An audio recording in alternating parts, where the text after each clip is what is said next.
একটা কথা মনে পড়ছে, এটা কি কইলিতা যে কই নাই আর আইনা নাই। হ্যাঁ, আমিন কর। এই দেশে একজন রাজা ছিল, নাম হলো হাজ্জাজ বিন ইউসুফ। সাংঘাতিক খারাপ মানুষ। জীবনে যে কত ইমাম হত্যা করছে, কত আলেমকে যে মারছে, গুম খুন ওই সময় থেকে চালু হয়ে গেছে। সাংঘাতিক অবস্থা, নিকৃষ্ট মানুষ। এই মানুষটি একেবারে একটা বিশৃঙ্খলা তৈরি করে ফেলছে। হাজ্জাজ বিন ইউসুফ সে নামধারী মুসলমান ছিল, কিন্তু সে প্রকৃত মুসলমান ছিল। সে মানুষকে হত্যা করতো কথায় কথায়, তার ক্ষমতাকে পাকাপুক্ত করতে গিয়া সে যা করার তাই করেছে। আপনারা বোধহয় মনে করতেছেন আমি কোনো মহিলার নাম বলবো নাকি? পুরুষ তারা আশায় রয়েছে ওই নামটা কমু। ইকবাল ভাই তো পুরা কইতে দেরি, টপ করে গিল্লা লাগবে একটা বাদ দিলা বলে। আপনি যত এখন আমি সেই নামটা কইতাম না।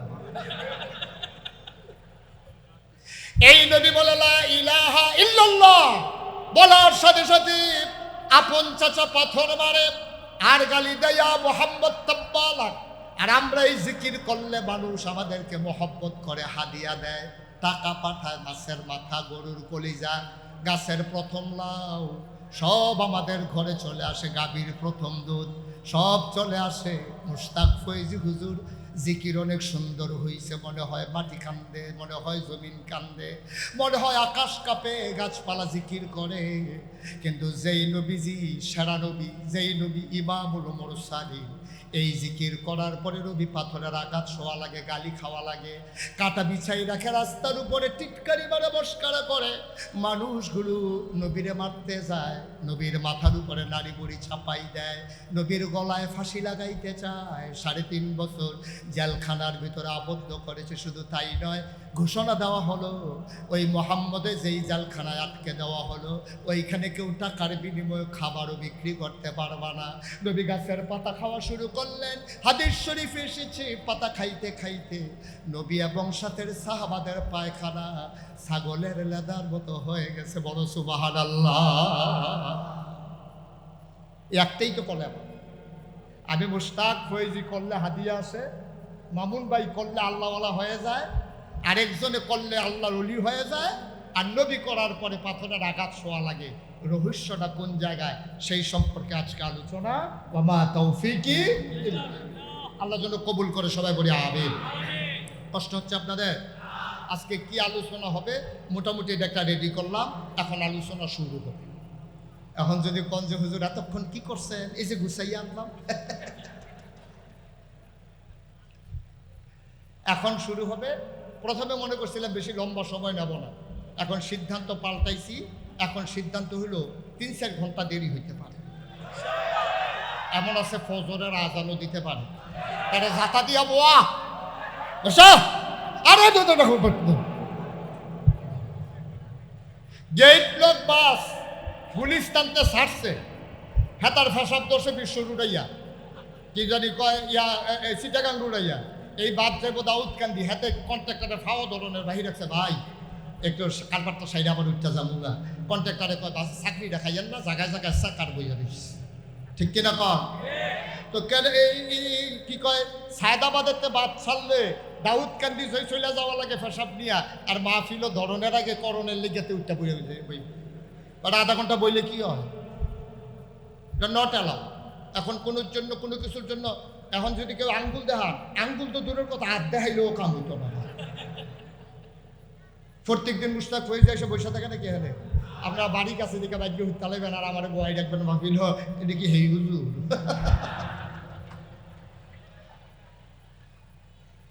মামুন ভাইয়ে যায়, যাওয়ানের নিয়ত আছে, বাঙ্গালাইছে নিয়ত। ওই যে নমুনা খারাপ, উড়নের কোনো লক্ষণ নাই, সিফা দিয়া বল মার হাবা কর জুড়ে। আমরা কি বোকা মানুষ? আমরা তো বুদ্ধিমান মানুষ। এখন আমরা সব বুঝি। এখন সোশ্যাল মিডিয়ার যুগ চলে আসছে, এখন আমরা ইন্টারনেট বুঝি, নেটের কানেকশন বুঝি, আমরা সব বুঝি। আমরা তো বোকা মানুষ না, আগেও তো আমরা বোকা ছিলাম না, আমরা সবসময় বুদ্ধিমান মানুষ ছিলাম। আমাদেরকে আখেরি জামানার নবী আমাদেরকে বুদ্ধি দোয়া করে দিয়ে গেছেন। আল্লাহ রাসূল বলেছেন, বা ইউরিদিল্লাহু বিহি খায়রান ইউফাক্কিহু ফিদ্দীন, আল্লাহর পথে যারা চলতে চায় আল্লাহ তাদেরকে দ্বীনের সঠিক বোঝ দান করে। সুবহানাল্লাহ বলবেন না? আল্লাহ কয় ওয়াল্লাযীনা জাহাদু ফীনা লানাহদিয়ান্নাহুম সুবুলানা ইন্নাল্লাহা লামাল মুহসিনিন। আল্লাহ বলছেন ওয়াল্লাযীনা জাহাদু, যারা চেষ্টা করে, ফীনা ফিদ্দিনা ফিল ইসলাম, যারা ইসলাম মানতে চায়, ইসলাম বুঝতে চায়, লানাহদিয়ান্নাহুম সুবুলানা, আল্লাহকে পাওয়ার জন্য যত রাস্তা আছে সবগুলা রাস্তা আমি আল্লাহ বান্দার জন্য সহজ করে দেই, পথ দেখাই দেই। আপনি বাসে যাবেন তাও আছে, আপনি ট্রেনে যাবেন তাও আছে, আপনি নৌকোয় যাবেন তাও আছে, হেলিকপ্টারে যাবেন তাও আছে, সব রাস্তা আপনার জন্য খোলা। আল্লাহ আমাদেরকে বুদ্ধি দান করেছেন। আমাদের বুদ্ধি কম না বেশি? প্রমাণ আছে নাকি নাই? আমাদের বুদ্ধি যে বেশি, একটা কথা মনে পড়ছে, এটা কি কইলিতা যে কইয়েই নাই, আর আইনা নাই। হ্যাঁ, আমিন কর। এই দেশে একজন রাজা ছিল, নাম হলো হাজ্জাজ বিন ইউসুফ। সাংঘাতিক খারাপ মানুষ। জীবনে যে কত ইমাম হত্যা করছে, কত আলেমকে যে মারছে, গুম খুন ওই সময় থেকে চালু হয়ে গেছে। সাংঘাতিক অবস্থা, নিকৃষ্ট মানুষ। এই মানুষটি একেবারে একটা বিশৃঙ্খলা তৈরি করে ফেলছে। হাজ্জাজ বিন ইউসুফ, সে নামধারী মুসলমান ছিল কিন্তু সে প্রকৃত মুসলমান ছিল। সে মানুষকে হত্যা করতো কথায় কথায়, তার ক্ষমতাকে পাকাপুক্ত করতে গিয়া সে যা করার তাই করেছে। আপনারা বোধহয় মনে করতেছেন আমি কোনো মহিলার নাম বলবো নাকি? পুরুষ তারা আশায় রয়েছে ওই নামটা কমু। ইকবাল ভাই তো পুরা কইতে দেরি, টপ করে গিল্লা লাগবে একটা বাদ দিলা বলে। আপনি যত এখন আমি সেই নামটা কইতাম না।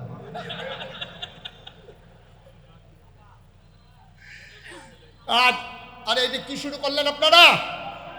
শুনেন, এখন থেকে যে উঠবে তার কোনো বিচার হবে না, যাদের কাছের থেকে উঠবো তাদের বিচার। আপনি থাকতে হয়তো উঠে গেলেন, আপনি কি করেন বইয়া বইয়া দাফনা তুফনা আলগা করে নেবেন টান দিয়ে। আমিন ক। তো এই যে বলছিলাম হাজ্জাজ বিন ইউসুফ, কথা কি মনে আছে? সে কি ভালো না খারাপ? সে কি নগণ্য না জঘন্য? সাংঘাতিক। এই হাজ্জাজ বিন ইউসুফ, তার বউ ওয়াইফ একদিন তারা ডাক দিয়া কয়, আপনার মতো খারাপ মানুষ আমি যেহেতু বাচ্চা কাচ্চা হয়ে গেছে এই জন্য সংসার করতে আসছি, নাইলে আপনারা ফালাই দিয়ে আমি চলে যেতাম। হাজ্জাজ বিন ইউসুফ আমি কি এতই খারাপ? একদিন রাস্তা গেলে তো টের পেবেন আপনি কেমন খারাপ। আপনি তো সব সময় সেনাবাহিনী নিয়ে থাকে, স্পেশাল ফোর্স, সিকিউরিটি গার্ড, পেপু তারারে সারা একদিন গিয়া দেখেন না বুর্খা গাও দিয়া, তাইলে টের পেবেন আপনি কত খারাপ। তা হাজ্জাজ বিন ইউসুফ মুখোশ টুকুশ লাগাইয়া, সেরা পায়জামা পাঞ্জাবি পইরা, সে যে বাদশা এটা যেন বোঝা না যায়, আইসে মনে করে চিটাগাঙের। এক ভিক্ষুক দেখা তো বলছে, স্যার কিছু ভিক্ষা দিয়েন। কার কাছে কইছে? কথা কথা বুঝেন নাই কথা? কার কাছে বলছে? হাজ্জাজ বিন ইউসুফ তো বলতেছে, ভাই স্যার কিছু ভিক্ষা দিয়ে। তা হাজ্জাজ বিন ইউসুফ তো পরীক্ষা করার জন্য বাড়িছে মানুষটা কেমন। হাজ্জাজ বিন ইউসুফ কয়, তারে দিয়ে পরীক্ষা শুরু করি। তো তারে জিজ্ঞাসা, তুমি যে ভিক্ষা চাইতে আসো, তুমি কি এই দেশের রাজা যে হাজ্জাজ বিন ইউসুফ আরে চিনো? কয় হ্যাঁ নাম শুনছি। কয় মানুষ কিরকম? কয় নাম দেয় মুখ লইলেন না। সাংঘাতিক খারাপ, অসভ্য। আপনি জিগান মানুষটা কেমন দেখি, মানুষ হাজ্জাজ বিন ইউসুফের রাগ কি কমছে না বাড়ছে? তো বুদ্ধিমান লোক তো তারা রাগ দেখায় না, তারা সন্ধ্যার সময় রাগ দেখায়। দিনও আপনি তার লোকে দুর্ব্যবহার করছেন, সন্ধ্যার সময় দেখবেন আপনার বাইক পুলিশ এসে পড়ছে। তো সেই লোক হাজ্জাজ বিন ইউসুফ মনে করলো যে এখন যদি তারে ঠাস করে মাইরা ফেলাই তাইলে তো হবে না। এখন হাজ্জাজ বিন ইউসুফ বলতেছে, সে কি খুব খারাপ? আরে খারাপ মানে কি? তা ভিক্ষা দিলেও তো আমি নেই না, এইরকম খারাপ? আরে বাবার এরকম খারাপ কহ? তা হাজ্জাজ বিন ইউসুফ বলতেছে, আচ্ছা মনে করো হাজ্জাজ বিন ইউসুফ তোমারে যদি আইসা জিগায় মানুষটা কিরকম, তখন কি কইবা? হেতে বুঝা ফেলাইছে এই রে। তারপর ঘুরতে গেছে, আচ্ছা নমুনা খারাপ, যেটা মাটি ছড়বো এটা ওটো হাইয়া দিব, লক্ষণ খুব খারাপ। হে তো চিন্তা করতেছে আজকে বোধহয় মাই 2 টুকরা ছাড়া বোধহয় বাড়িতে যাওয়া যাবে না। এখন ওই ভিক্ষুক দেখেন আল্লাহ কি বুদ্ধি দিছে দেখেন। ভিক্ষুক বলতেছে যে, রাজা বলতেছে যে তুই হাজ্জাজ বিন ইউসুফ তোমার জিগায় মানুষটা কিরকম, তখন তুমি কি বলবা? তখন ভিক্ষুক বলতেছে, আমি বলবো সপ্তাহে আমার মাথা 2 দিন খারাপ থাকে, আজকে প্রথম দিন।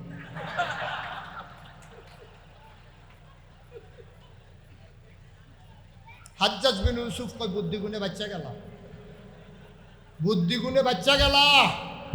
নাইলে তোমার মারছে তো কত মানুষ আইতো, কিন্তু বাচ্চা গেলা যাও আর ধরতে পারলাম না। এই ছিল আখেরি নবীর উম্মতের মর্যাদা, এই ছিল আমাদের বুদ্ধি, ঠিক কিনা কম?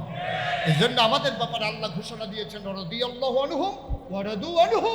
আমাদের যারা পূর্বপুরুষ আবু বকর, উমর, উসমান, আলী, তালহা, জুবায়ের, আব্দুর রহমান ইবনে আউফ, সাদ ইবনে রাবিয়া, আমাদের যারা সিংহ পুরুষ, যাদের রক্ত আমাদের গায়ে প্রবাহমান, তাদের ব্যাপারে বলেছে রাদিয়াল্লাহু আনহুম ওয়া রাদু আনহু।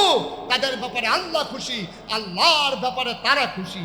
আর যারা মুসলমান হওয়ার পরেও হাজ্জাজ বিন ইউসুফ হয়ে যায়, যারা মুসলমান হওয়ার পরেও ক্ষমতার মসনদে একবার আরোহণ করলে 17 বছর আর ক্ষমতা ছাড়তে চায় না, তাদের ব্যাপারে আল্লাহ তাবারক ওয়া তাআলা জানিয়ে দিয়েছেন ওয়ালাহুম কুলুবুল লা ইয়াফকাহুনা বিহা ওয়ালাহুম আয়ুনুল লা ইউবসিরুনা বিহা ওয়ালাহুম আযানুল লা ইয়াসমাউনা বিহা উলাইকা কাল আনআম বাল হুম আদাল। দুনিয়ার ভিতরে এমন একদল মানুষ আছে ওয়ালাহুম কুলুবুল লা ইয়াফকাহুনা বিহা, তাদেরকে মন দিয়েছি তারা বুঝে না, ঠিক কিনা কন? ওয়ালাহুম আয়ুনুল লা ইউবসিরুনা বিহা, তাদেরকে চোখ দিয়েছি তারা দেখে না। ওয়ালাহুম আযানুল লা ইয়াসমাউনা বিহা, তাদেরকে কান দিয়েছি কিন্তু তারা শুনে না। আমরা বলি এটা কেমন মানুষ? আল্লাহ কয় আমি কি বলছি মানুষ? উলাইকা কাল আনআম, ওরা হলো চতুষ্পদ জানোয়ারের মতো। আমরা বলি ওরা কি জানোয়ার? আল্লাহ কয় না, বাল হুম আদাল, এগুলা জানোয়ারের চাইতে আরো নিকৃষ্ট, ঠিক কিনা বলো? আমরা যারা ইমানদার, আমরা যারা কলেমাকে মনে প্রাণে বিশ্বাস করে মুখে স্বীকৃতি দিয়ে কাজে প্রকাশ ঘটিয়েছি, আমরা মুখে স্বীকৃতি দিয়েছি, অন্তরে বিশ্বাস করেছি, কাজে প্রমাণ করে দিয়েছি আল্লাহ ছাড়া কোনো মাবুদ নাই, আমরা তখনই জেনেছি এই পথে চলতে গেলে মামলা হবে, হামলা হবে, জেল জুলুম নির্যাতন হবে, প্রয়োজনে জীবন দেওয়া যাবে, ঈমান দেওয়া যাবে না। রাজি আছো কিনা? হাত তুলে দেখা।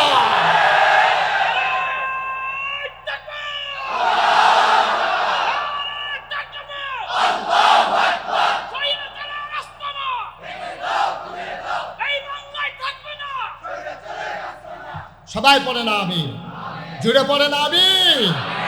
সুতরাং আমরা বিশ্বাস করি বাধা আসবে তো লড়াই হবে। এই জীবন পিঁপড়ার জীবন না, এই জীবন মশামাছির জীবন না, জীবন একটাই। এই জীবন পাঞ্জা লড়তে জানে, অন্যায়ের বিরুদ্ধে প্রতিরোধ করতে জানে, প্রমাণ করে দিতে হবে। কথায় কথায় বাংলা ছাড়, বাংলা কি তোর বাপ দাদা, ঠিক কিনা বলো?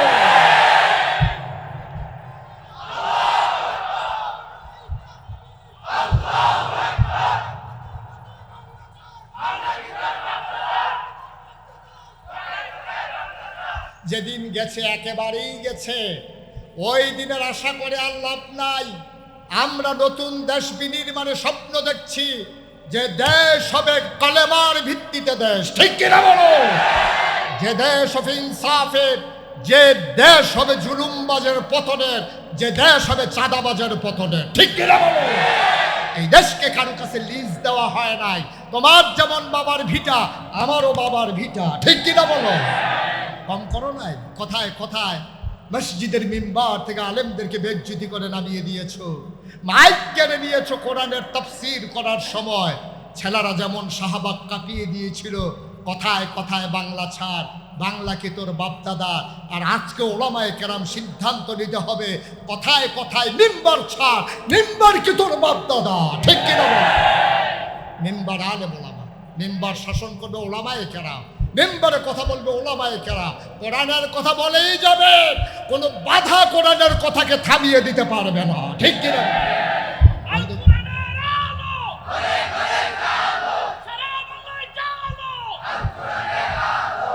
সবাই পড়ে না আমি? বন্ধুগণ, আমি যে বলছিলাম নবীজি কলমা পড়ার কারণে পাথর দিয়ে আঘাত মারলো, নবীকে গালি দিল, আর আমি মুশতাক ফয়েজি কলমা পড়লে আমাকে হাদিয়া দেওয়া হয়, তোহফা দেওয়া হয়, সবাই মিলে স্লোগান দেওয়া হয়, হুজুরের মতো মানুষ হয় না। কারণটা কি? কারণ হচ্ছে একটাই, নবী যে কথা বলেছেন, কাজে প্রকাশ ঘটিয়েছেন, অন্তরে বিশ্বাস করেছেন। আমরা মুখে বলি লা ইলাহা ইল্লাল্লাহ, এই কথা বলার পরে কোনো মুসলমান সুদের কারবার করতে পারে? এই কথা বলার পরে কোনো মুসলমান নামাজ ছাড়তে পারে? এই কথা বলার পরে কোনো মুসলমান ফাইল আটকিয়ে ঘুষ খাইতে?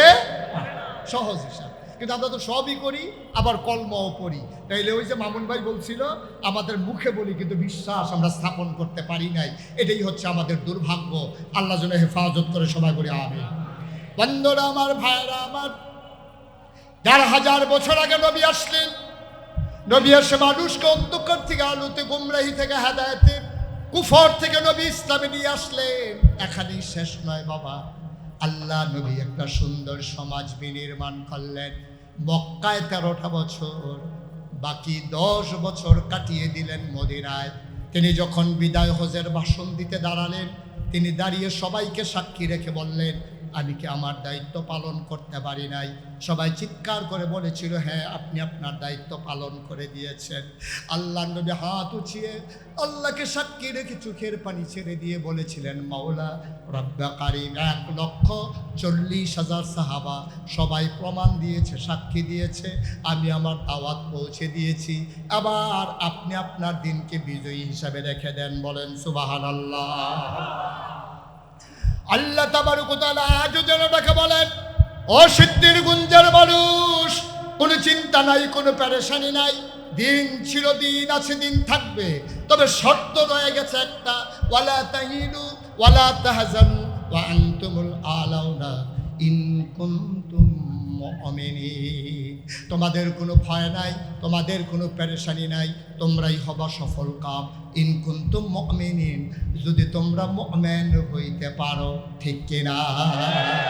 আমরা যদি ঈমানদার হতে পারি, সফলতা আমাদের, বিজয় আমাদের, শান্তি আমাদের, গোটা বিশ্বের বিজয় আসবে আমাদের।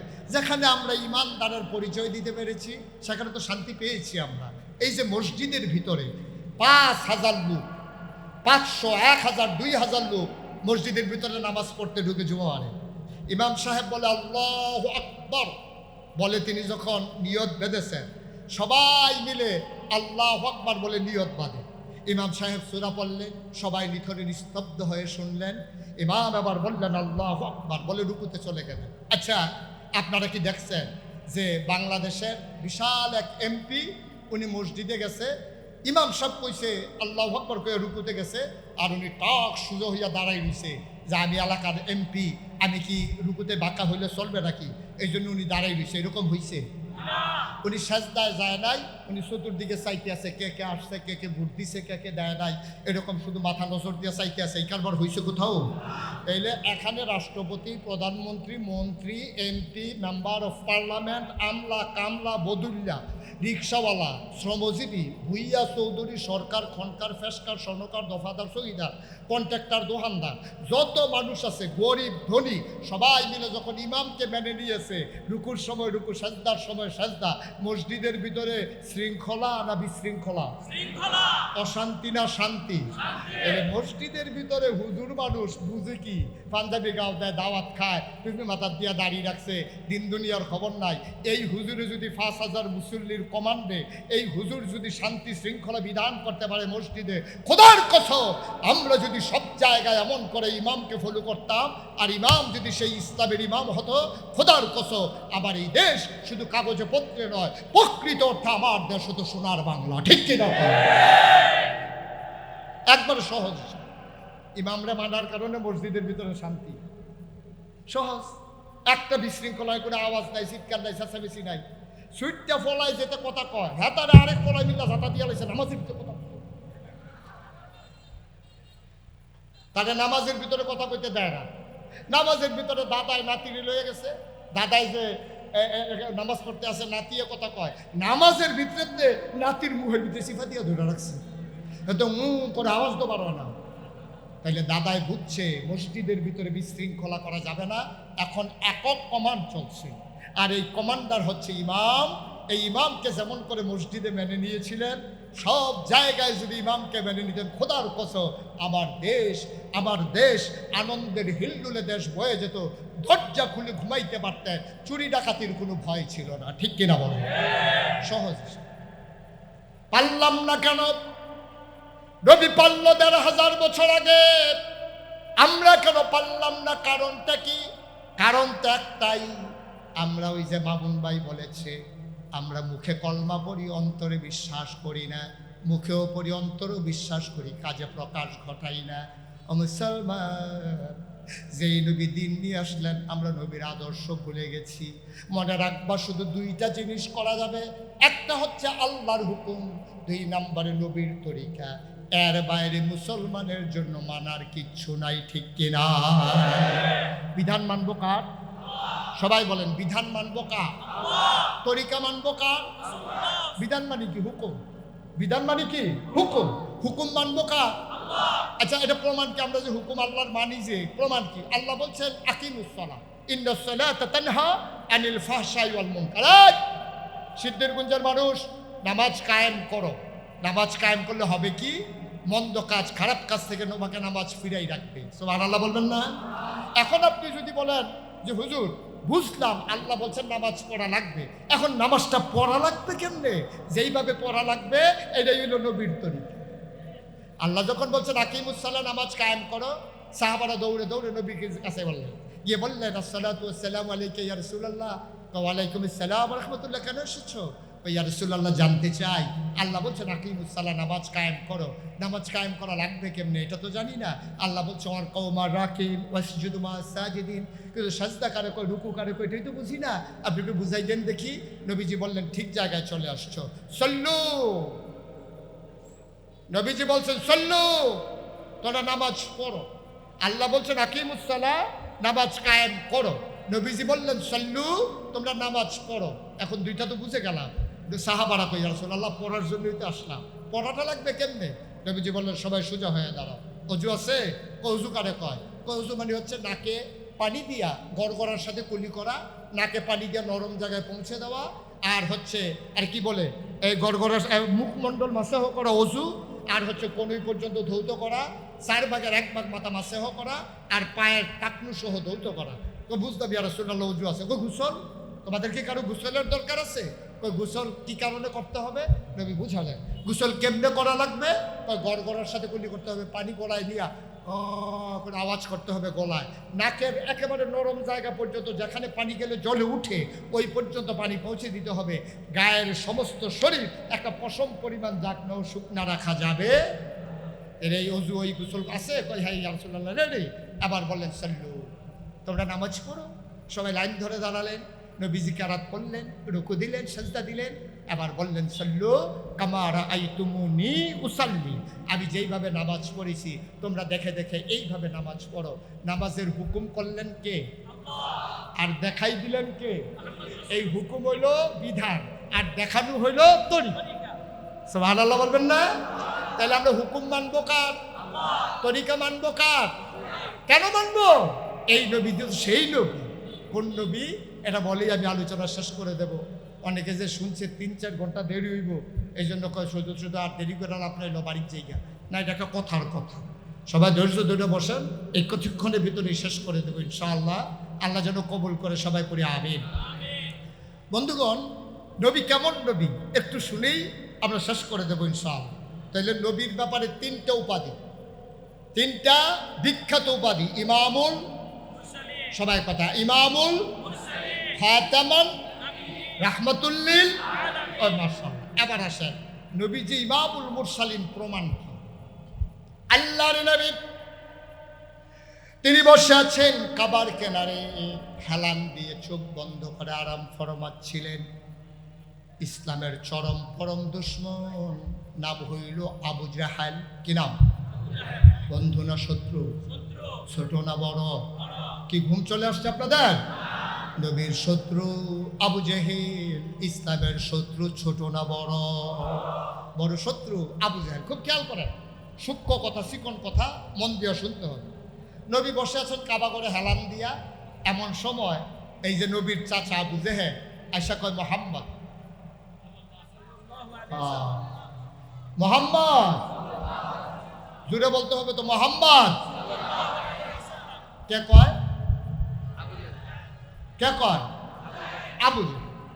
আমি এই কথা এক মাহফিলে গিয়া জিজ্ঞেসি, যে ডাক দিয়া জিজ্ঞেসে কইছে মোহাম্মদ। আমি ওই কে কয়? সবাই মিল্লা কইতেছে হুজুর আমরা কি হ্যাঁ আসলাম, কে কয়? আমি কেমনে কয়? আপনারা তো কইতেন পারছেন কে কয়। হ্যাঁ, বোঝা গেল সচেতন শ্রোতা। কে কয়? আবু জেহেল কয় মোহাম্মদ। তুমি তো এক এক দিন এক এক কথা বলো না। আচ্ছা আজকে বলো দেখি, কোনো মজার কথা আছে নাকি, নতুন কোনো কথা আছে? তুমি তো একদিন বলো কুলু লা ইলাহা ইল্লাল্লাহ, বলে দিলা যে লা ইলাহা ইল্লাল্লাহ, আর তুমি নাকি রাসূল মুহাম্মদুর রাসূলুল্লাহ। বেড়া আমি হইলাম তোর চাচা, আমি থাকতে আল্লাহ আমারে দেখে না, তোরে দেখে না? তোর চাচা আবুল আহাবদ আছে, দেখতে কি তোর চেয়ে কম সুন্দর? পয়সাও ভালো আছে। তুই বেড়া এতে বাপ মারা গেছে ফেরো থাকতে, মা মারা গেছে 6 বছর বয়সে, যায় দাদা পাইছিলি 13 বছর বয়সে, দাদাও নাই। হেই বেড়া তুই কর যে আমি নবী আর আমরা আইসলাম দুনিয়াতে এমনি, আল্লাহ তোরে দেখে আমরারে দেখে না। নবীজি কয় তো আপনারা দেখে না, আমি কি করতাম? তাহলে ঠিক আছে যাও, তুমি যখন নবী তুমি কও আল্লাহ কইছে যাও, এটা নিয়ে কথা নাই। তো নতুন কোনো কথা আছে নাকি? নবীজি মুচকি হেসে কয় চাচা গত রাত্রে তো একটা সাংঘাতিক ঘটনা ঘটছে। সুবহানাল্লাহ বলবেন না? আবু জাহেল করে সামনে দিয়ে এসে বসছে। এই যে বসছে কথাটা শোনার জন্য, এটা কি মানার জন্য না টিটকারি মারার জন্য? টিটকারি মারার জন্য। আপনার দেশে দেখছেন না, আলেম ওলামা দেখলেই একদল মানুষ আছে শুধু শুধু টিটকারি মারে, আছে নাকি নাই? তারা মাদ্রাসাত পড়েতে 7 বছর বয়স, তে কোরআন শরীফ লইয়া দোকানের সামনে দিয়া যায়, দোকান ভর্তি মানুষ তারে ডাক দিয়ে নিয়া এমন টিটকারি মারে, তে মাদ্রাসায় যাইতে এখন লজ্জা পায়। তারে ডাক দিয়ে নিয়ে গেছে, মাদ্রাসা ভর্তি হইছো, পাঞ্জাবি তোমা ফানাইছো, টুফিও তো মাথার দিছ, হুজুর দইয়া যাইতেছো গা, নুহু নবীর নৌকাটা কোন কাঠে আছিল কম? নুহু নবীর নৌকা কোন কাঠের আছিল? হেতারে ধরছে জিগাইতো। এইটা কি জাননের লেগা না টিটকারি মারনের লেগা? বাংলাদেশে এমন অনেক মানুষ আছে হুজুর দেখলেই টিটকারি মারার জন্য গাও চুলকা, হুজুর একটু তাড়াতাড়ি আনে, দেখলেই টিটকারি মারে, হুজুর দাওয়াত করা। তো তুই হুজুরের দাওয়াতের খবর লইয়া লাভ কি? তুই তো হগিন্ডি বেডিনি ভিক্ষা দিচ্ছ, ঠিক কিরকম? হুজুর দেখলেই টিটকারি মারে, হুজুরের শরীরে একটু মোড়া, হুজুরে দেখলেই টিটকারি মারে। হুজুর দরজা দিয়ে ঢুকে, দরজা দিয়ে ঢুকেন নাকি? হুজুরে দরজা দিয়ে ঢুকবো, উফরি দিয়ে টিন খুললে পড়বো, তোর সমস্যা কি? হুজুরে দেখলেই টিটকারি মারা একদল মানুষের অভ্যাস। মনে রাখবা, নাতিরে টিটকারি মারলে যেমন দাদার কলিজা ফেটে যায়, আলে বলো আমাকে টিটকারি মারলে নবীর কলিজায় লাগে, ঠিক কিনা বলো? সেটা আলে বলো মানে টিটকারি মারা যাবে না, তাদের সাথে সম্পর্ক রেখেই চলা লাগবে, ঠিক কিরকম? যেন সবসময় মনে থাকে। এখন নবীজিরা এসে আবু জাহেল কয় নতুন ঘটনাটা কি একটু বলো দেখি। একবারে মনোযোগ দিয়ে বসছে। নবীজি বলছে চাচা গত রাত্রে খাওয়া দাওয়ার পরে আমি শুয়ে আছি উম্মে হানির ঘরে, এমন সময় জিবরাইল এসে কয় আসসালাতু আসসালামু আলাইকা ইয়া রাসূলুল্লাহ, আসসালাতু আসসালামু আলাইকা ইয়া হাবিবাল্লাহ, আসসালাতু আসসালামু আলাইকা ইয়া শাফিআল মুজনুবিন, আসসালাতু আসসালামু আলাইকা ইয়া রাহমাতাল লিল আলামিন। আমাকে ডাক দিল জিবরাইল, আমি চাচা লাফ দিয়ে উঠলাম, ঠান্ডা পানি দিয়ে উযু করলাম, আমাকে হাতে ধরে ধরে টেনে টেনে কাবার কিনারে আনা হলো, সিনা সাফ করা হলো। আবার আমাকে বোরাকের উপরে উঠানো হলো। বোরাক তো আপনি চিনবেন না, গাদার মতো, ওটার উপরে উঠাইয়া জিবরাইল সহ উঠে শু করে একটা উড়াল মারলো। আমরা চলে গেলাম ফিলিস্তিনে, মসজিদে আকসার সামনে। বলেন সুবহানাল্লাহ। খুব মনোযোগ। নবী যখন এই কথা বলছে যে বুড়াকে উঠে শু করে উড়াল দিয়া আমি ফিলিস্তিনে গিয়ে নামলাম, মসজিদে আয়েশা বাকতুল মাকদাস, ওই মসজিদের সামনে গিয়ে আমি নামলাম। আবু জাহেল কয় কই গেলা? কয় ফিলিস্তিন। কয় কোন জায়গায়? কয় মসজিদে আকসার সামনে। কয়ার পর চাচা হেন অনেক ঘটনা হয়েছে, আমি নামাজ পড়ছি, নামাজ পড়ার পরে সব নবীদেরকে নিয়ে তারপর উপরের দিকে উঠা শুরু করলাম। আর উঠত না, আর উঠত না। এই যে এখন কইলা গত রাত্রে তুমি ফিলিস্তিন গেছো, এখন বইয়া রইছো কই? কই যে আপনার সামনে। আমি যদি 2-4 জন লোক ডাক দিয়ে আনি এই কথাটা বলতে পারবা? তো সত্য কথা না বলার কি আছে? তাহলে তুমি বসো, আমি লোক আনতেছি। আবু জাহেল সাফা পাহাড়ে গিয়ে উঠলেন, উঠে ডাকলেন আজ দেশবাসী সবাই তাড়াতাড়ি আসো কাবার কেনারে। সব দৌড়ে কাবার পাশে এসে দেখে নবীজি হেলান দিয়ে বসে আছে, প্রশান্ত বদন, প্রশান্ত চিত্ত, কি সুন্দর তার অবয়ব। তিনি চোখ বন্ধ করে ঘুমিয়ে আছেন। মনে হলো যেন ফুটন্ত গোলাপের পাপড়িগুলো আস্তে করে ফুলের ফোঁটার সাথে আস্তে করে লেপটে আছে। সুবহানাল্লাহ বলবেন না? নবীজি বসে আছেন, আবার বলতেছে মোহাম্মদ, আহা মোহাম্মদ। ওই যে একটু আগে যে কথাটা বলছিল ওটা বলো দেখি। নবীজি কয় কথা তো ওইটাই, আমি উম্মে হানির ঘরে শুয়েছিলাম, আবু জেহেল এসে উঠাইলো, আর কি বলে জিব্রাইল এসে উঠালো, আমাকে উজু করায় নিয়ে গেল মসজিদের সামনে, ওখান থেকে সিনা সাক করে একেবারে মসজিদে আকসার সামনে নিয়ে আমাকে নামাই দিল। তারপরে নামাজ পড়লাম, তারপরে উপরের দিকে উঠতে চাইছিলাম, আবু জেহেলে আর উদম লাগতো না। এখন আবু জেহেল বলতে চাই, শোনো আমি যে বলি মোহাম্মদের মাথা খারাপ, নাউজুবিল্লাহ বলবেন না? এখন প্রমাণ পাইছো? এই আমাদের ভিতরে ফিলিস্তিন গেছো কে? তো একজন লাভজাত ভাইসা ভাবি গেছিল, কয় যাইতে কয়দিন লাগছে? কয় 30 দিন। তো এক জায়গায় যদি যাইতে লাগে 30 দিন, আসতে লাগবে কয়দিন? আরে কথা পায় না, তাহলে হইল কয়দিন? তো 60 দিনের রাস্তা। নবীজি কি বলতেছে? রাত্রে গেছে, এখন আছে কই? তোমার সুবহানাল্লাহ কয় না? রাত্রে গেছে, এখন আছে। ওরা তো আর হিসাব মিলে না, ওরা তো নবীরে নবী মানে না, আল্লাহ কারো ওরা তো বুঝে না। এখন ওরা বলতেছে, শুনছ মোহাম্মদ কি কয়? দাঁড়া, যাইতে লাগে 30 দিন, আসতে লাগে 30 দিন, হেটা কি রাত্রে গেছে, এখন নাকি আমাদের সামনে বসে রয়েছে। আবার বুঝো কেমন মাথা খারাপ, নাউজুবিল্লাহ বলবেন না? নবী চুপ মেরে বসে আছেন। কাফেরারা সবাই একজন আরেকজনকে, আবু জাহেল আপনি যে আমাদেরকে ধমক দিতে আছেন, আপনি যেমন ওরে নবী মানেন না, আমরা কি মানি? আমরাও তো মানি না। ওনারে দিয়ে বেশি পাগল হয়েছে আবু বকর, বেশি আশ্রয় প্রশ্রয় দিয়া আবু বকরের মতো কিছু লোক পাইয়া মোহাম্মদের সাহস বেড়ে গেছে। বা আজকে আবু বকরকে ছুটাইতে হবে, এইরকম পয়েন্ট আর আমরা সুবিধা মতো নাও পাইতে পারি। একজন দৌড় দিয়ে যাও, আবু বকরকে ডাক দিয়ে নিয়ে আসো। একজন দৌড়ে এগিয়ে ডাক দিছে, আবু বকর ভাই সাহেব, ও আবু বকর ভাই সাহেব, ওই জেহেল ভাই সাহেব আপনারা ডাকে। আবু বকর সিদ্দিক দিলেন দৌড়, কাবার কিনারে এসে দেখে নবী বসে আছে, চতুর্দিক দিয়ে কাফেরারা ঘেরাও দিয়ে রেখেছে। আবু বকরের মনটা হঠাৎ করে কেঁপে উঠেছে। ওরা জাহেল মূর্খ, নবীর গায়ে হাত উঠালো নাকি? কোনো নবীর গায়ে নবীকে কোনো অপদস্থ করলো নাকি? আবু বকর সিদ্দিক এসেই বললেন, আসসালাতু ওয়াসসালামু আলাইকা ইয়া রাসূলুল্লাহ, নবী গো, ও নবী, গত রাত্রে আপনি কই ছিলেন? সুবহানাল্লাহ বলবেন না? নবীজি বলছে গত রাত্রে আমি ছিলাম না, এটা কিন্তু আবু বকর শুনে নাই। খুব খেয়াল করেন, শুনছে কাফেরেরা, আর আবু বকর কাফেরদের সামনে এসে বলতেছি, ইয়া রাসূলুল্লাহ, গত রাত্রে আপনি ছিলেন কই? আপনি যেই যেই ঘরগুলোতে থাকেন সবগুলো ঘরে আমি তালাশ করছি, মক্কার কোথাও আপনারা খুঁজা পাই নাই, গেছিলেন কই?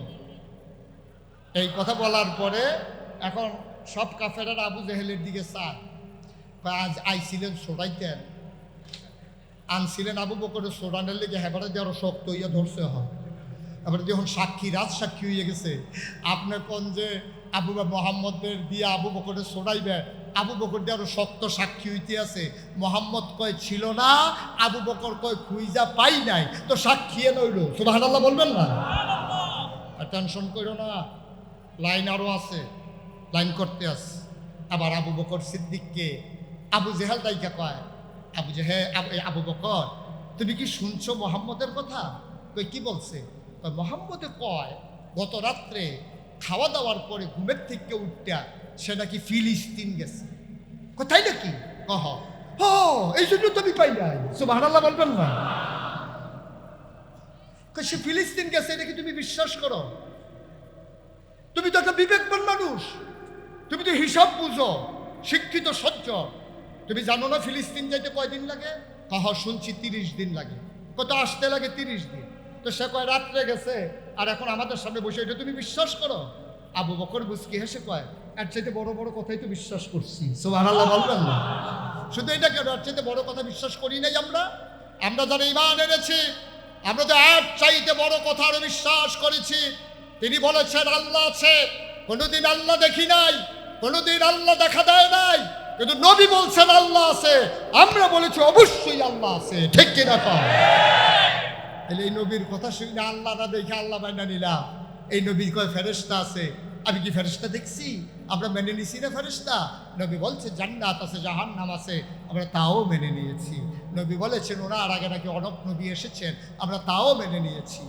আবু জাহেল যেই নবীর কথা শুনে আল্লাহকে না দেখে আল্লাহ মেনে নিলাম, যেই নবীর কথা শুনে পরকাল বিশ্বাস করলাম, যেই নবীর কথা শুনে জান্নাত আর জাহান্নাম বিশ্বাস করে নিলাম, এই নবী শুধু বলেছে রাতের বেলা ফিলিস্তিন গেছে।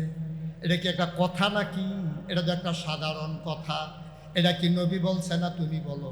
কয় তোমার নবী তো বলছে, নাইলে জিজ্ঞেস করো। আবু বকর কই জিজ্ঞেস করা লাগবে না, তুমি বলো সত্য বলছে নাকি? হ, তোমার নবী এই কথা বলছে।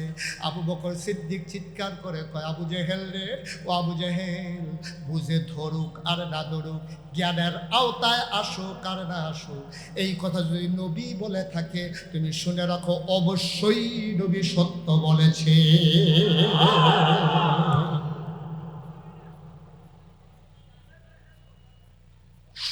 আল্লাহর নবী উঠতে দাঁড়ালেন, আবু বকরের সামনে গিয়ে হাত দুটো ছড়িয়ে দিলেন।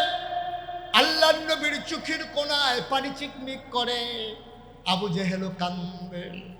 আল্লাহর নবী হাত বাড়িয়ে দিলেন, আবু বকর লাফ দিয়ে বুকে পড়ে গেলেন, শক্ত করে ঝাঁপিয়ে ধরলেন, শক্ত করে ঝাপটে ধরলেন। আবার ডাক দেয়া কয়, আবু বকর, ও আবু বকর, আমার কাছে একটা কথাও শুনতে চাইলি না, আমার একবারও জিজ্ঞেস করলি না নবী গো আপনি কি সত্যি সত্যি গেছিলেন নাকি? একটু শোনার পরেই তুই বিশ্বাস করে ফেললি। আজকে থেকে তুই আর আবু বকর শুধু আবু বকর না, আজকে থেকে আমি নবী তোর নাম রেখে দিলাম আবু বকর সিদ্দিক। মুসলমান, মুশতাক ফৈজি কোনোদিন আসে নাই, আর কোনোদিন তোমাদের মাঝে আসবো কিনা জানি না। যদি কোনোদিন মুশতাক ফৈজি না আসে, মনে রাখো আমি এসেছিলাম, মনে রাখো আমি কথা কয়টা বলে গেলাম। আজকে মন সাক্ষী দিয়েছে, 36 বছর মুশতাক ফৈজি বাংলায় দেশের বাইরে ওয়াজ করে, কদম দিলেই মাহফিলের ওজন বুঝি। আজকে সিদ্ধিরগঞ্জ 3 নং ওয়ার্ড কদম রাখার পরে মন কেন জানি সাক্ষী দিয়েছে, তোমাদের মাহফিল আমার আল্লাহ কবুল করে নিয়েছে।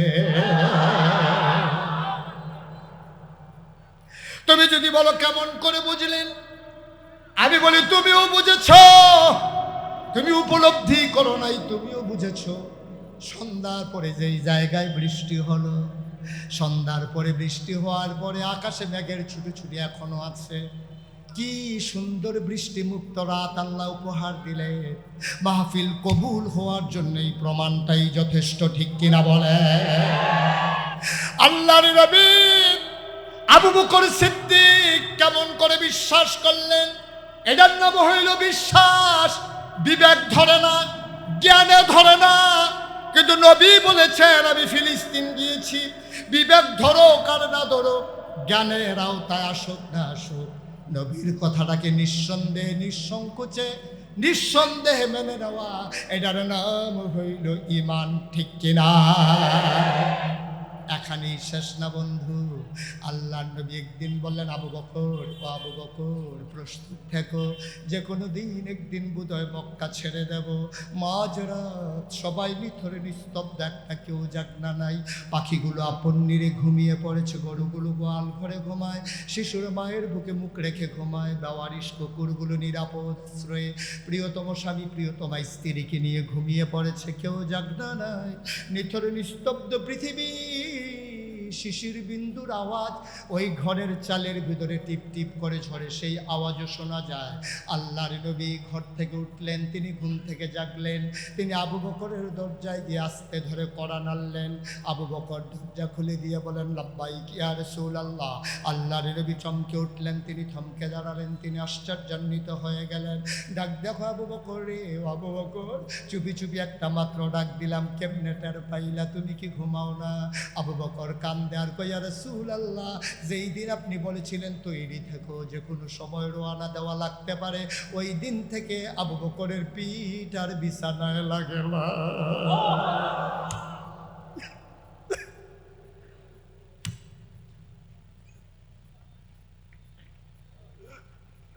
পিঠ আর বিছানায় লাগে নাই।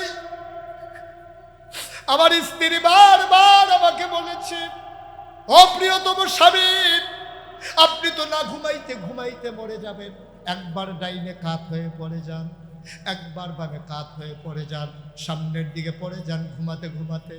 কোন সময় আপনার নাকটা ফেটে যায়, ও আবু বকর বিছানায় এসে ঘুমান। আবু বকর বলে না, ঘুমানো যাবে না, আমার নবী যে কোনো সময় এসে ডাকতে পারে। বিবি গো, ও বিবি, আমি যদি নাক ডেকে ঘুমাই, আমার নবী দরজায় দাঁড়িয়ে যদি একবারের বেশি দুইবার ডাকা লাগে, ও বিবি আমার কলিজায় মানবে না। একটা ডাকের বেশি দুইটা ডাক আমি শুনতে পারবো না। আমার নবী বলেছেন তৈরি থেকো। আমি শুয়ে থাকলে তো তৈরি থাকা হলো না। আপনি তো মরে যাবেন। আমি আবু বকর মরে যাই, কোনো আপত্তি নাই, কিন্তু আমার নবীর দুইটা ডাক আমি দিতে দেব না।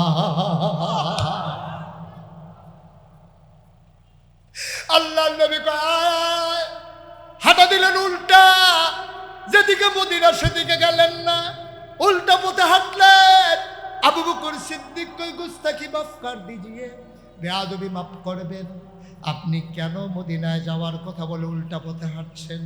আপনি কি মদিনার রাস্তা ভুলে গেছেন? নবী মুচকি হেসে কয়, আবু বকর আমি রাস্তা ভুলি নাই, মক্কার কাফেরদেরকে রাস্তা ভুলিয়ে দিচ্ছি। ওরা মদিনার রাস্তায় খুঁজবে, ওরা যেন বিভ্রান্ত হয়, এই জন্য আমি উল্টা দিকে হাঁটলাম। ওরা যখন খুঁজতে খুঁজতে ক্লান্ত হয়ে যাবে, তখন আমরা মদিনার পথ ধরব। কত বড় দার্শনিক, কত বড় তিনি জ্ঞানী মানুষ, কত বড় তিনি যুদ্ধবীর, কত বড় রণকৌশল তার। তিনি 3 দিন পর্যন্ত মদিনার রাস্তায় গেলেন না, কারণ মদিনার দিকে ওরা খুঁজবে। এই জন্য তিনি গেলেন মদিনা থেকে উল্টা দিকে। যেতে যেতে হঠাৎ করে তাকিয়ে দেখলেন সূর্য পশ্চিম আকাশে হেসে উঠেছে। আবু জেহেল বললেন, আবু বকর বললেন, ইয়া রাসূলুল্লাহ, ইয়া হাবিবাল্লাহ, এখন যে রাখালেরা গরু ছাগলগুলো নিয়ে বের হয়ে যাবে, আমাদেরকে চিনে না কে আছে? আমাদেরকে দেখলে তো ওরা চিনে ফেলবে, কাফেরারা খবর পেয়ে আমাদের কল্লা আলাদা করে ফেলবে। নবীজি বললেন, ওয়ালা তাহিনু ওয়ালা তাহজানু ওয়া আনতুমুল আ'লাউনা ইন কুনতুম মুমিনিন। ভয় নাই, চিন্তা নাই, পেরেশানি নাই। আল্লাহ তো অনেক আগেই ঘোষণা দিয়েছেন, চিন্তার দরকার নাই। সফল কাম আমরা হবই হব যদি আমরা মুমিন হই। যেহেতু আমরা ঈমানদার, আমাদের ভয়ের কিচ্ছু নাই। ঠিক কিনা বলো? আল্লাহর নবী ডাক দেয়া আবু বকর, সকাল হয়ে যাচ্ছে, ধুধু মরু প্রান্তরে ধরা পড়ে যাব। কথা সত্যি বলেছ, দেখো তো কোথাও কোনো পাহাড়ি গুহা পাবো নাকি? আবু বকর সিদ্দিক খুঁজতে খুঁজতে গুহা পেয়ে গেলেন। গুহার নাম সৌর। সৌর গুহার কিনারে গেলেন। আল্লাহ নবীকে বললেন, ইয়া রাসূলুল্লাহ, গুহা পাওয়া হয়ে গেছে। আবু বকরকে নবী নিয়ে বললেন, চলো গুহায় ঢুকে যাই। আবু বকর হাত ছড়িয়ে গুহার মুখে দাঁড়িয়ে গেলেন। আল্লাহ নবী কয়, কেন পথ আটকে দিয়েছ? আবু বকর সিদ্দিক কয়, নবী গো, ও নবী, আপনি আগে ঢুকবেন না, আপনি বাইরে দাঁড়াবেন, আমি আগে গুহায় ঢুকবো। কয়, কেন আমি ঢুকবো না? তুমি কেন আগে ঢুকবা?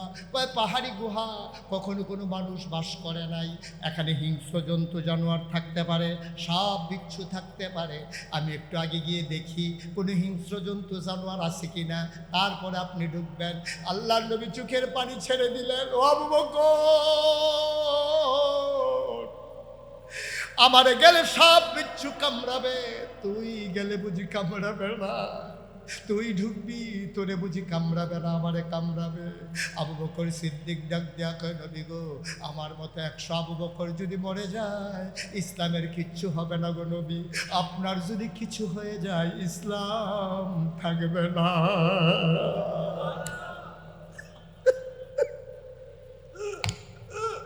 আপনার যদি কিচ্ছু হয়ে যায়, নবী, ইসলাম থাকবে না গো নবী।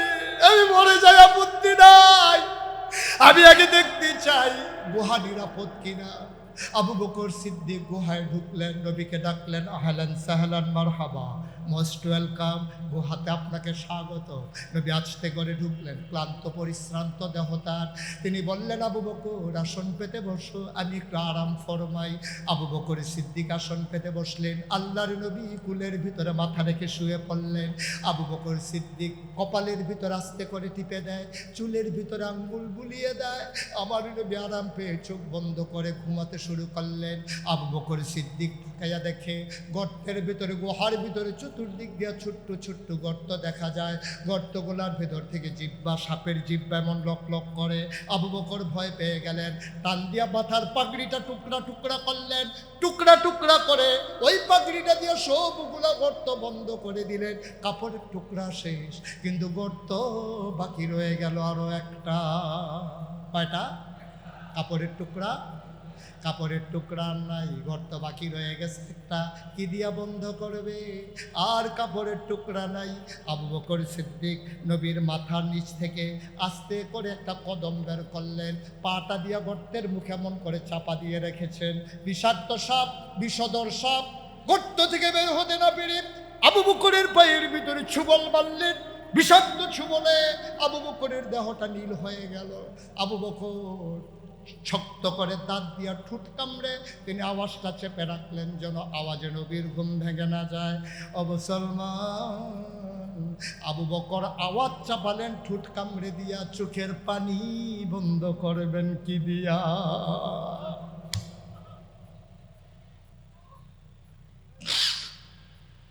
আওয়াজ থামিয়ে দিলেন ঠুট কামড়ে, চোখের পানি থামাবেন কি দিয়া?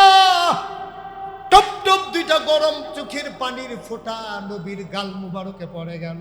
নবী চমকে উঠলেন, থমকে দাঁড়ালেন, আশ্চর্যান্বিত হয়ে গেলেন। তিনি উঠে বসলেন, ডাক দিয়া আবু বকর, ও আবু বকর, নিশ্চয়ই বাড়ির কথা তোর মনে পড়ছে না আবু বকর? নিশ্চয়ই তোর আয়েশার কথা মনে পড়ছে, তোর সন্তান আসমার কথা মনে পড়ছে, নিশ্চয়ই তোর আব্দুর রহমান ছেলের কথা মনে পড়ছে রে আবু বকর, নিশ্চয়ই তোর ব্যবসার কথা মনে পড়ছে, বাগানের কথা মনে পড়েছে। আবু বকর চোখের পানি ছেড়ে দেখে, ইয়া রাসূলুল্লাহ, আপনি কি সেই নবী না? আপনি কি সেই নবী না? মক্কায় যেই করে খিদা অভাবের তাড়নায়, যেই গলে চুলায় আগুন জ্বলে নাই, আপনি কি সেই নবী না? ওই মায়েরা যাদের চুলায় আগুন জ্বলে না, ওই মায়েরা বাচ্চাকে কুলে করে আপনার ঘরের দরজায় এসে দাঁড়িয়ে থাকতো। আপনি যখন ঘর থেকে বের হতেন, মায়েরা দেখাতো, ওই যে তাকাইয়া দেখো, বাচ্চাগুলো আপনার সুন্দর চেহারার দিকে তাকাইতো। 3 দিন ধরে না খাওয়া, 2 দিন ধরে না খাওয়া বাচ্চারা ওই খাবারের কথা ভুলে যেত।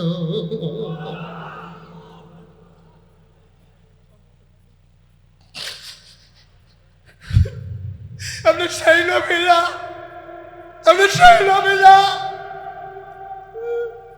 যার চেহারার দিকে তাকাইলে বাচ্চারা খিদার কথা ভুলে যায়? আপনি সেই নবী যার চেহারার দিকে তাকাইলে অসুস্থ মানুষ তার অসুস্থতা ভুলে যায়? আল্লাহ কি না দিছে আপনার মাঝে, আপনার ঘাড় পর্যন্ত প্রলম্বিত চুলগুলো। সাহাবায়ে কেরাম অবাক বিস্ময়ে তাকিয়ে দেখতো। চুলের ভিতরে তৈল দিয়ে যখন আশ্রাতেন, পিছন থেকে আমরা তাকিয়ে দেখতাম, অবাক বিস্ময়ে তাকিয়ে মনে হতো চুলের মাঝে যেন মৃদু মন্দ ঢেউ দেখা যায়। সেই নবী না যার কপালটা ছিল চৌড়া শুভ্র সাদা, যার চোখের ভুরুগুলো ছিল টানা টানা ধনুকের মতো বাঁকা? আপনি সেই নবী না যার চোখগুলো ছিল বড় বড় ভাষা ভাষা, চোখের পাতাগুলো ছিল গোলাপের পরীর মতো? আপনি কখনো বা যখন একবার চোখের পলক ফেলতেন, মনে হইত মৃদুমন্দ বাতাসে ফুটন্ত গোলাপের গোলাপি পাপড়ির 2টা যেন দোল খাইতেছে। আপনি সেই নবী না যার নাকটা ছিল খাড়া, ছিদ্রগুলো ছোট ছোট? আপনি তো সেই নবী যার ঠুটির উপরে ছিল চিকন সরগোফ, ঠোঁটগুলো ছিল তার গোলাপি রঙের। আপনি কখনো বা যখন মুচকে হাসেন, ঠোঁট 2টা যখন একটু ফাঁক হয়, সামনের দাঁতটা যখন বের হয়ে যায়, মনে হয় গোটা পৃথিবীতে যেন বিজলি চমকাইছে। আপনি তো সেই নবী রাস্তা দিয়ে হেঁটে গেছেন 1 মাস আগে, 1 মাস পরে রাস্তা দিয়ে সাহাবা হেঁটে যায়, আশ্চর্যান্বিত হয়ে দাঁড়িয়ে যায়। রাস্তার কিনারের মানুষগুলোকে জিজ্ঞেস করে, ভাই এই পথ দিয়ে আমার নবী হেঁটে গেছেন নাকি? কয় তুমি কেমন করে বুঝলা? এই নবী তো হেঁটে গেছেন 1 মাস আগে। সাহাবা কান্দে আর কয় ভাইরে 1 মাস আগে এই পথ দিয়ে নবী হেঁটে গেছে, আর 1 মাস পরে আমি আজকে এসে শুনলাম আজকে আমার নাকের মাঝে নবীর গায়ের জান্নাতি গন্ধ পাওয়া যায়।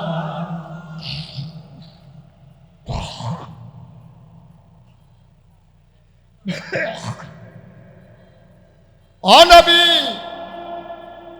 আপনার মাথা মুবারক আবু বকরের কুলে, আর আবু বকর কান্না করবে আয়েশার জন্যে, আবু বকর কান্না করবে নিজের বাড়ির জন্যে, আবু বকর কান্না করবে আসমা আব্দুর রহমানের জন্য। কেমনে ভাবলেন গো নবী? আল্লাহর নবী কয় তাইলে কান্দো কেন? কয় মনে করেছিলাম বলবো না, কিন্তু আপনি জিজ্ঞেস করেছেন না বলে উপায় নাই। নবী গো, ও নবী, সাপ আমার পায়ের তালুতে ধ্বংসন করেছে, বিষের জ্বালায় ছটফট শুরু করেছি, আওয়াজ থামাইতে পারছি, চোখের পানি থামাইতে পারি নাই। আল্লাহর নবী কয় আবু বকর রে, তুই আর ইসলামের জন্য কি করবি রে আবু বকর? আবু বকর, দুনিয়াতে নবীদের কোনো বন্ধু হয় না রে, একমাত্র আল্লাহ ছাড়া।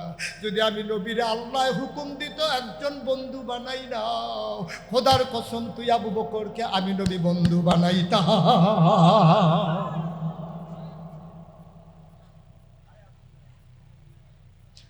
আবু বকর, এমন করে সাপ কামড়ালো, তুই কেন আমাকে ডাকলি না?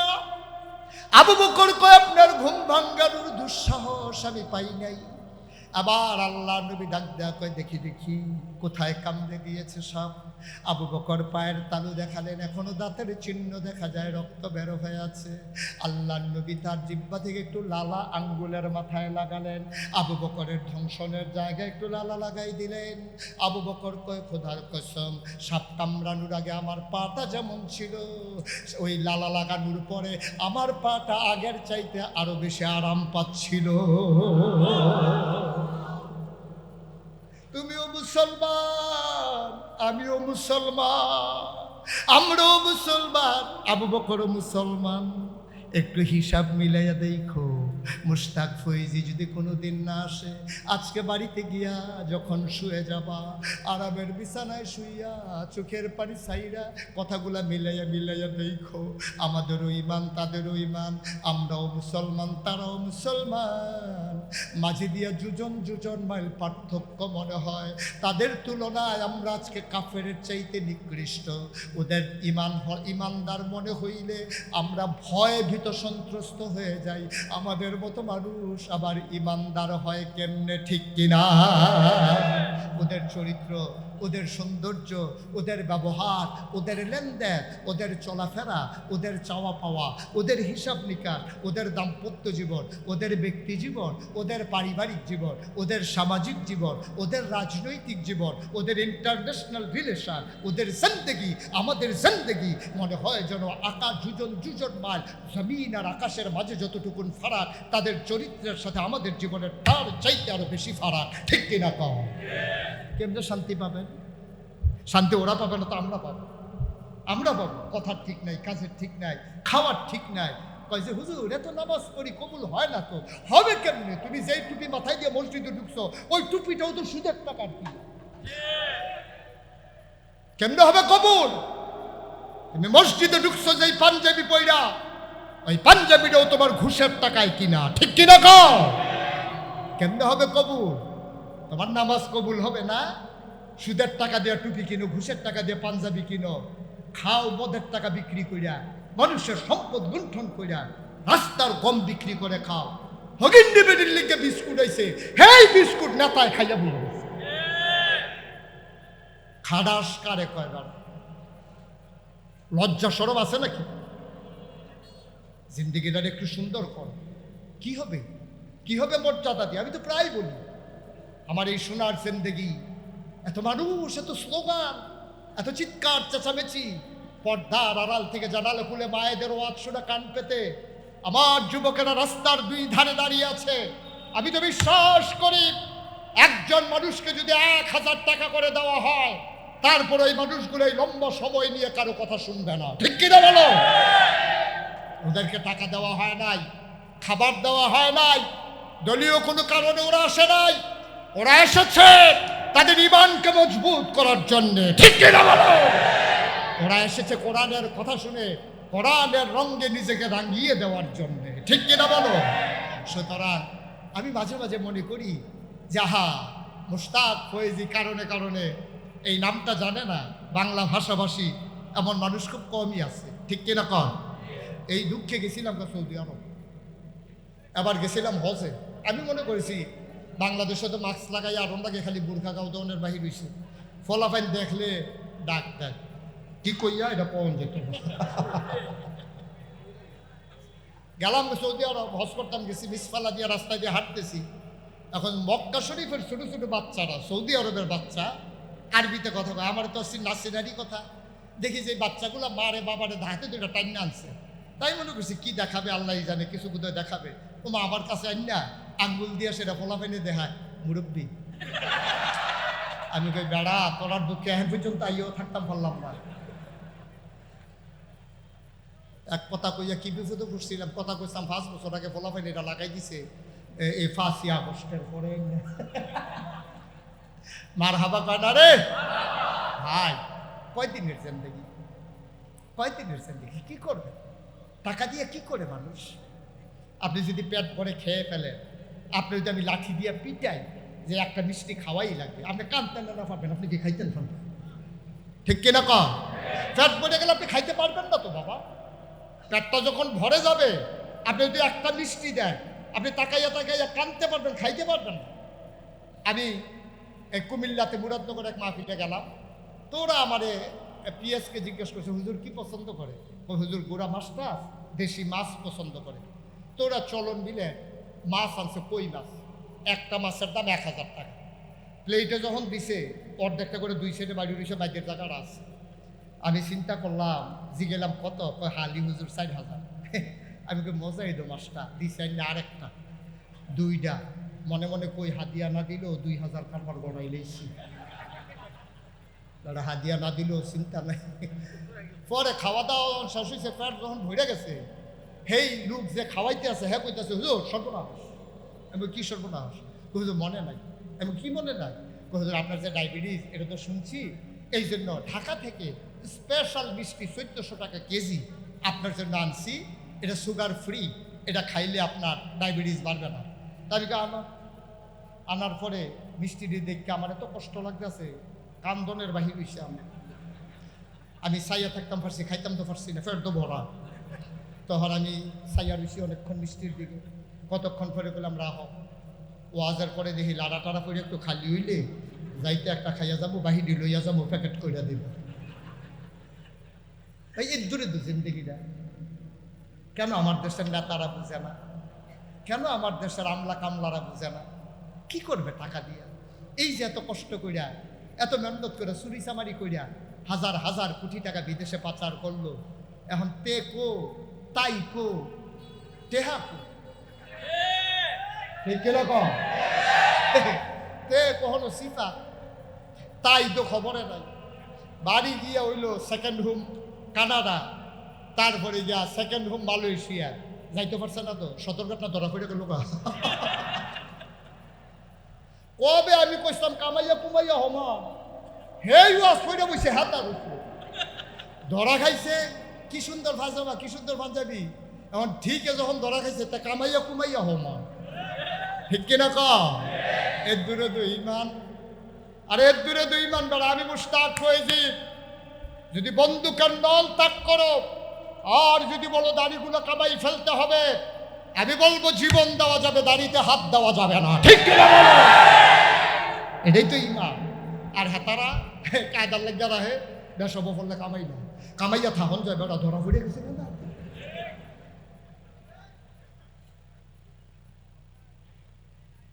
লুপ করেন, আলহামদুলিল্লাহ বলতে শিখেন, তাইলে দেখবেন দুনিয়াতে শান্তি। আর উপরের দিকে তাকাইবেন, শেষ নাই। যার পা নাই সে দোয়া করে, আল্লাহ যদি আমার 2টা পাও থাকতো আর কিচ্ছু চাইতাম না। আল্লাহকে ঠিক আছে দেখি চাও কিনা, দিছে তারে পা। এখন সেই পাও নিয়া সে সায়েস কলের সামনে বইয়া রয়েছে, দেখে যে সাইকেল চালাই আরেকবার যায়, তো মনে মনে কয় পাও দিয়ে কি তখন একটা সাইকেল এনে দরকার, ফাও দিয়ে আদম যায় কতক্ষণ আটলেই তো ফাও ব্যথা হয়ে যায় সাইকেল হইলে কেমনি ঘুরে ঘুরে যাইতেছে গাড়ি এখন হ্যাঁ মনে মনে আল্লাহ একটা সাইকেল হইলে ভালো আসছিল দিছে তারে সাইকেল হ্যাঁ মনে মনে কয় সাইকেল ফাও দিয়ে ঘুরানো তে মোটর সাইকেল টিপ দিয়ে দূরে বইয়ে থেকে শুরু করে আছে গেড়ানো সুবিধা এখন সাইকেলওয়ালায় মোটর সাইকেল চায় মোটর সাইকেলওয়ালায় যখন বৃষ্টি আইছে দৌড়িয়া ঘরের বারান্দার দিয়ে দাঁড়াই রয়েছে আর প্রাইভেট কারওয়ালায় বৃষ্টির ভিতর দিয়ে যাই গেতে মনে মনে একটা প্রাইভেট কার হইলে ভালো আছে তারে আল্লাহ প্রাইভেট কার দিছে এই চিটাগাং রোড জামো ফইরা ফইরা মনে মনে দেহে উপরের দিকে চাইয়া দেহে একটা হেলিকপ্টার যাইতে আছে তে মনে মনে কয় জামো ফললো এটা ভালো আছে এটাই তো মানুষের চাহিদা যার পা নাই সে পা চায় যার পা আছে সে সাইকেল চায় যার সাইকেল আছে সে মোটর সাইকেল চায় যার মোটর সাইকেল আছে সে প্রাইভেট কার চায় যার প্রাইভেট কার আছে সে হেলিকপ্টার চায় যেন জামে পরে আটকে থাকা না লাগে সুতরাং চাহিদাও ফুরন্ত চাহিদার শেষ নাই বলতে হবে আলহামদুলিল্লাহ এর উপরে কোনো কিচ্ছু নেই বন্ধুগণ আমি মুশতাক ফয়েজ আপনারা দেখেছেন আমার নামের পাশে পীর সাহেব লেখা আছে আমি গতানুগতিক কোনো পীর না আমার দাদা ছিলেন ফুলফুরা পীর সিলসিলার একজন পীর আমার আব্বা ইন্তেকাল করার কারণে দাদা থেকে সরাসরি আমি খেলাফত প্রাপ্ত নাগাইশের পীর সাহেব আমি কিন্তু আমি লজ্জায় অনেক সময় পীর সাহেব পরিচয় দিতে আমি লজ্জাবোধ করি কেমনে মানুষগুলো এমনি করে পীর সাহেব নাম দিয়া এই বাচ্চাটারে বসান পীর সাহেব নাম দিয়া সে বৈশা থাকে রিক্সাওয়ালায় টাকা দেয় সে হাত পাইটা খায় হগিন্দি বেটি টেহা দেহাতে বইয়া বইয়া খা তারা তোর তো আতাসে ফাও আছে অটো চালাইলেও তো তুই ডেলি 1000 টাকা কামাই করতে পারস মানুষে মেহনত করে টাকা কামাই করে দেবার তুই বৈশা বৈশা খাবি লজ্জা নাই ঠিক কিনা কম কোটি কোটি টাকার মালিক হয়ে যায় লজ্জায় মাথা হ্যাট হয়ে যায় এটা তো সম্পর্ক ছিল না তুমি কাজ করবা তুমি শুধু নেবা কেন তুমি নেবাও তুমি দেবাও তাহাদ্দু তাহাব্বু তুমি মোহব্বত হাদিয়া আদান প্রদান করবা খালি মুড়িদের নিবা জীবনে দিতা না তোমার হাত বেমনে ফাটতে ফাটতে ফিক্সড হয়ে গেছে গা কেডা জানি এমনি ঘুরাই দিছি এটা আবার ঘুরা যায় কেন ঠিক কিরকম কেন মুড়িদের থেকে নিবেন তো মুড়িদের মাইয়ার বিয়ের সময় একটা কানের দুল দিতে পারেন না মুড়িদের মেয়ের বিয়েতে কানের দুল দেন নাকের ফুল দেন প্রথম শাড়িটা আপনি দেন মুড়িদের তো কম খান নাই গাছের লাউডা মাছের মাথাটা গরুর কলজাটা বিদেশি ফুতের টেহারা 2 ফল্লা কম্বল না সবে তো কম দিচ্ছেন আপনি ঠিক কিরকম তার বিয়ার সময় তার মাইয়ার বিয়ার সময় বলতে পারলেন না তুমি আমার এত মহব্বত করো আব্বা আব্বা ডাকো এটা আমার দাদা দাদা ডাকে তাই প্রথম শাড়িটা আমি দেবো গলার মালাটা আমি দেবো আপনি পীর সাহেব আপনার তো টাকার অভাব নাই মুখে দিয়ে তো বের হয় ঠিক কিনা কম আপনার রবির সুন্নাহ ছেড়ে দিয়েছি বন্ধুগণ আমি মুশতাক ফয়েজি শুধু বুঝার জন্য বলি করোনার সময় রাতের আধারে বাজার করে আমি গাড়ি নিয়ে নিয়ে মানুষের দরজায় দরজায় নক করে অন্ধকারের ভিতরে যারা বাজারে যেত ভয় পেত তাদেরকে আমি পটলা ভরে বাজার করে দরজায় দিয়ে আসতাম আমি মুশতাক ফয়েজি গত বছর যখন বন্যা হলো আমি পানি ভেঙে ভেঙে আমার এলাকায় মানুষদের ঘরের দরজায় গিয়া আমি চাল মুড়ি তারপরে আপনার বিভিন্ন জিনিস নিয়ে দরজায় দাঁড়াইছি মানুষগুলো কেঁদে ফেলছে হুজুর আপনার মতো মানুষ পানি ভেঙে নিয়ে আসছে আমি বললাম আপনারা আমারে দেখতে মন চায় আমার মন চায় না এজন্য আমি ছুটে এসেছি বন্ধুগণ এটাই তো হওয়া উচিত এটাই হওয়া উচিত আপনি যেমন ইসলামের নেতা হবেন আপনি সমাজেরও নেতা হবেন এটার জন্য এমপি হওয়া মন্ত্রী হওয়া জরুরি না আপনি ইচ্ছে করলে ঘরে বসে আপনি খেদমত করতে পারেন ঠিক কিনা আপনার তো এই অভ্যাস নাই আপনি শুধু নিতে জানেন দিতে জানেন না নেবেন আমি মুশতাক ফয়েজি যেদিন আমার পরিচিতি বেড়ে গেল সবাই যখন চিনল আমার দায়বদ্ধতা আমাকে আর ঘুমাতে দেয় না স্বপ্ন তো তাই যা আমাকে ঘুমোতে দেয় না স্বপ্ন তা নয় যা ঘুমিয়ে ঘুমিয়ে দেখা হয় আমি অস্থির হয়ে যাই আমি যে একদিন তো মরেই যাব এত মানুষ যে এত ভালোবাসলো এত মানুষ যে আমাকে চিনলো মহব্বত করলো আমার কি এই সমাজে কিছুই করার নাই যেই চিন্তা সেই কাজ আমি 10 জন ইঞ্জিনিয়ার নিয়ে একটা টিম করলাম আমার মুরিদের মাঝ থেকে 10 জনকে ডেকে বললাম যে বাবারা একটা মসজিদ একটা হাসপাতালের ডিজাইন করো ওরা 21,000 স্কোয়ার ফিট প্লাস একটা হাসপাতাল নিচতলায় দোতলায় 3 তলায় মসজিদের ডিজাইন করে আমাকে নিয়ে আসলো আমি বললাম এটা কি কই যে হুজুর ওই যে বলছিলেন হাসপাতাল আর মসজিদ এই যে নিয়ে এসেছি আমি বললাম এটা করতে কেমন টাকা লাগবে 30 কোটি টাকা কয় কোটি মা কথা কয় না, কয় কোটি? আমি বললাম দাদা তোরা রে কইছিলাম দেখে কি তোরা আমার এমনি ভয় দেখাইবি?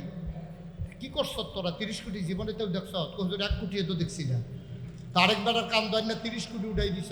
হুজুর একটা নিয়ত করে নাই না যান। তখন আমি নিয়ত করলাম আমি মুশতাক হয়েছি 1 বছর মাহফিল করে যত টাকা হাদিয়া পাই, 1 বছরে যত টাকা হাদিয়া পাই পুরো হাদিয়া আমি আমার মসজিদ এতিমখানায় এবং এই যে হাসপাতাল ওইটার ভিতরে দিয়ে দেব। আমি 1 বছরে জমাইলাম 25 লক্ষ টাকা। আমি দিয়া মসজিদের কাজ শুরু করলাম।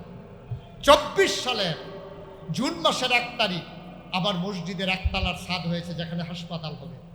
এই গত মাস, এই চলতি মাসে 19-20 2 দিন লাগিয়ে আবার 2 তালার ছাদ হয়েছে। 3 তালার কাজ এখন চলতেছে। একসাথে নামাজ পড়বে 6000 লোক। মারহাবা বলবেন না? কয় হাজার? আর নিচে ফ্রি হাসপাতাল, কোনো টাকা লাগবে না। অসহায় মানুষটাকে না ফেলতে পারলে বাকি খরচ আমাদের ইনশাআল্লাহ। আমরা সেই পরিকল্পনা নিয়ে যাচ্ছি, কাজ চলতেছে ইনশাআল্লাহ। আমি নিয়ত করেছিলাম একজন মানুষ পাইল আমার এই হাসপাতাল আর মসজিদের কথা বলবো, এটা আমার ওয়াদা ছিল। আমি নিজে 25 লক্ষ টাকা দিয়েছি। মাহফিল থেকে যখন বাড়িতে যাই আমি মসজিদের কাছে নেমে যাই, মাঝ রাতে হাত উঁচিয়ে চোখের পানি ছেড়ে আমি দোয়া করি, আল্লাহ ও মাওলা আমি যদি মরে যাই তাহলে মসজিদ কে করবে? আমাকে ওই পর্যন্ত হায়াত দাও যেন মসজিদের কাজটা শেষ করে তারপরে যেন আমার মৃত্যু হয়। আমিন বলবেন না? আমি আল্লাহর কাছে চাই, আল্লাহ যারা এই মসজিদে বিন্দু বিন্দু করেও শরীক হবে, তোমার নবীর কথা অনুযায়ী মান বানা লিল্লাহি মসজিদান বানাল্লাহু লাহু বাইতান ফিল জান্নাহ, যে দুনিয়াতে মসজিদ বানাবে আল্লাহ তুমি জান্নাতে তার জন্য ঘর বানাই দিবে, এটা তোমার ওয়াদা। আজকে এই কবুল হওয়া মাহফিলটাতে আমরা সবাই মিলে তওবা করব। দরকার আছে নাকি নাই? মায়ের জন্য বাবার জন্য দোয়া করব। যারা উঠতেছেন একজন লোক উঠবেন না, আমরা এখন দোয়া করব সবাই নামাজের মতো করে বসে। আমি দোয়া চাই আমার এই হাসপাতাল, আমার এই মসজিদ আমরা যেন দাঁড় করিয়ে দিতে পারি, আমাকে যেন সেই হায়াত আল্লাহ দান করে। সবাই পড়ে না আমিন। আমার মসজিদে অনেকে অনেক টাকা দিয়েছেন। আমি এই পর্যন্ত 6 কোটি টাকা আমার মসজিদের জন্য আমি খরচ করে ফেলেছি। আপনারা যদি মনে করেন যে হুজুর এ বিশাল মসজিদ, আপনার মতো মানুষ, এ বিশাল হাসপাতাল, আপনার মতো মানুষটা যদি 25 লক্ষ টাকা দিতে পারেন, আমি বুঝি পারি না? অবশ্যই আপনি পারেন। আহলান সাহলান মারহাবা, মোস্ট ওয়েলকাম। আমার এই জগতে আপনাকেও স্বাগত। আসুন সবাই মিলে জান্নাতে ঠিকানা বানিয়ে নেই, সবাই মিলে নিজেদের গুনাহগুলো মাফ চেয়ে নেই। আমরাও যেন এই মসজিদে শরীক হয়ে আমি যেন গর্ব করে বলতে পারি আমিও মসজিদ বিনির্মাণে একজন অগ্রসেনানী। আল্লাহ যেন আমাদেরকে কবুল করে। সবাই পড়ে না আমিন।